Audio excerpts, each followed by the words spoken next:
Hi guys, we are gonna start today on page 32, and as the slide said, I'd like for you to come down to the bottom of the page and look at your words that are going to be used throughout this lesson.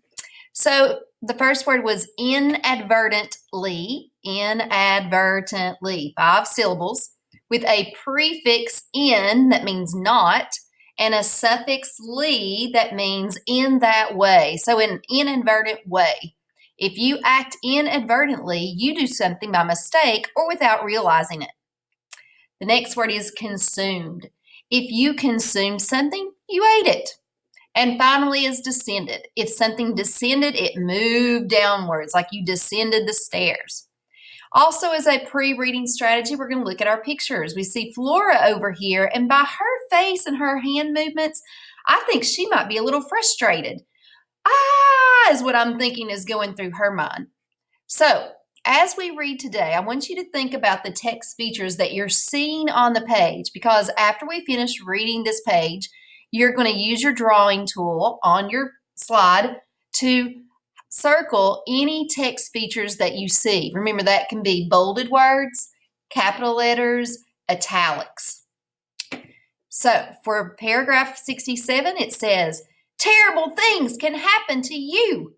Detailed what action to take if you inadvertently consumed plastic fruit.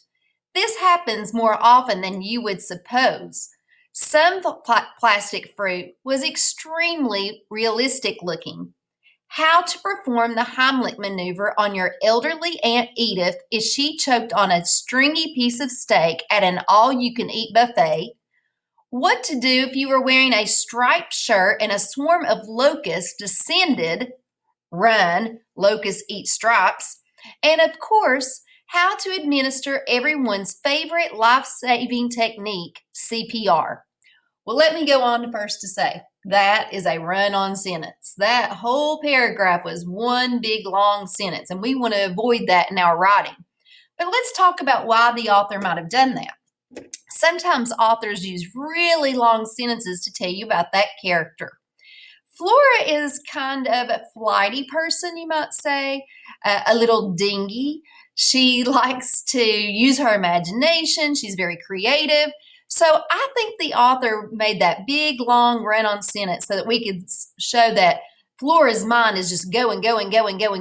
She's just thinking about everything all the time. So let's go back and break this down into sections. Terrible Things Can Happen to You is the name of the book. Remember, this is the book that she has read. And it tells you what to do if you inadvertently, if you mistakenly consumed or ate plastic fruit.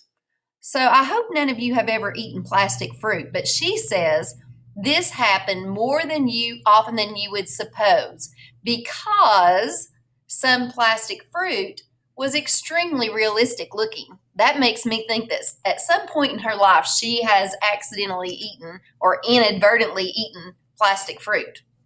The next thing that she says that it talks about in Terrible Things Can Happen to You is how to perform the Heimlich maneuver on your elderly Aunt Edith if she choked on a stringy piece of steak at an all-you-can-eat buffet. Now, do we really think that in this book it tells us what to do if Aunt Edith is at an all-you-can-eat buffet? That again makes me think Flora has done this before. Maybe Aunt Edith got choked and she ran in to save the day. Now, a Heimlich maneuver, is a technique, and it was created by a man named Mr. Heimlich. And if you take your fingers in your hands and clasp them together right there, and then you put them underneath someone's, or at the top of someone's stomach, you're supposed to be able to push in and the food gets pushed out.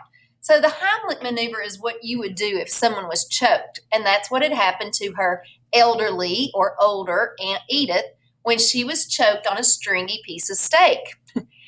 The next thing she says that she learned from Terrible Things Can Happen to You is what to do if you are wearing a striped shirt and a swarm of locusts, and locusts are those insects we've heard all summer long going, rah, rah, rah. They're really loud, and sometimes you can find their shells in trees from where they've climbed out of their exoskeletons.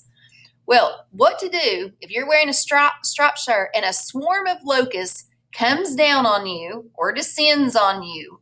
Because she says the first thing you should do is run because locusts eat stripes. Now, I don't think that's true, but again, it just shows you where Flora's mind is going. And then finally, she learned in Terrible Things Can Happen to You how to administer everyone's favorite life-saving technique, CPR. And that's how you push on somebody and give them mouth-to-mouth resuscitation to get their heart started to go again. And then she repeats, Terrible Things Can Happen to You did not, however, detail exactly how someone was supposed to give CPR to a squirrel.